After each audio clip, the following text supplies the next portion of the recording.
গালির পরিবর্তে গালি নয়, চিল্লানোর পরিবর্তে চিল্লানো নয়, হামলার পরিবর্তে হামলা নয়। আপনি করে ফেললে রব করবে না, এই পয়েন্ট এই জায়গায়। আপনি উত্তর দিয়ে দিলে রব উত্তর দিবে না।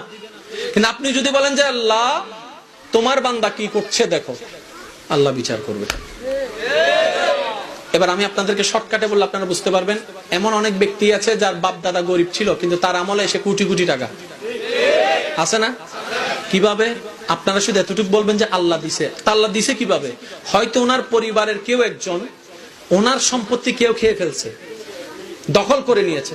ওই দাদা কিংবা দাদার বাবা আল্লাহর কাছে বিচার দিচ্ছে, আল্লাহ তুমি আমাকে যা দিয়েছো তা তোমার বান্দা নিয়ে নিছে, যেহেতু বান্দাটা তোমার, আমাকে আমার হিসাব বুঝাই দিতে হবে, আমাকে আমার হিসাব বুঝাই দাও, তোমার বান্দা যেহেতু জায়গা দখল করছে।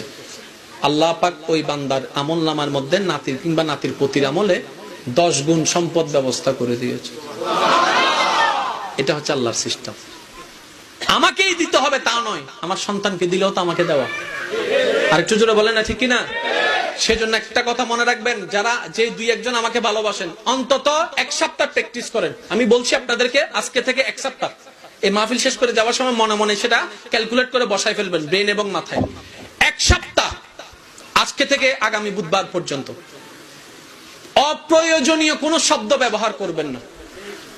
কোন সিচুয়েশনে যদি আপনার রাগ ধরে, মেজাজ ধরে, আপনার মনে হয় যে আমার রাগ বাড়ছে, আপনি শুধু মনকে এতটুকু বলবেন, আমি রাখবো না, আমি কিচ্ছু বলবো না, যা হোক। এই 1 সপ্তাহের মধ্যে আপনার যে আমূল পরিবর্তন হবে, আপনি নিজে বুঝতে পারবেন মনের মধ্যে একটা আলাদা শান্তি চলে আসছে। এবার আপনারা বুঝবেন রাগটা কি ফেরেশতা থেকে আসে নাকি শয়তান থেকে? আমি আরেকটু জোরে শুনতে চাই।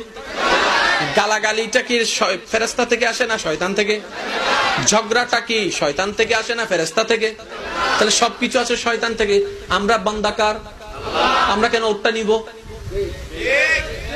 ওর প্রোডাক্ট তো আমাদের নেওয়ার দরকার নেই। এতটুকু বুঝতে হবে, সুদ শয়তানের, আমি নিব না। ঘুষ শয়তানের, আমি নিব না। মা বাবার সাথে চিল্লায় কথা বলা, বেয়াদবি করা শয়তানের, আমি নিব না। বউয়ের গায়ের উপর হাত তোলা শয়তানের, এটা আমি নিব না। ভাইয়ের সম্পদ দখল করা শয়তানের, এটা আমি নিব না। 1 মাস করে দেখেন, 1 মাস আপনি মনে সেই শান্তিটা পাবেন যেটা অতীতে আর কখনো পান নাই। কেন? হুয়াল্লাযী আনজালাস সাকিনাতা ফি কুলুবিল মুমিনিন। রব বলে যে সম্পত্তি দিয়ে তুমি শান্তির খোঁজ করছো সেটা কোথাও নাই, আমি রবের দরবারে আছে। বলেন না সুবহানাল্লাহ। যে রবের হবে সবকিছু তার হবে। শেষ একটা কথা বলে আমি বিদায় নিচ্ছি। পানি যারা পান করেছে তারা হেরে গিয়েছে।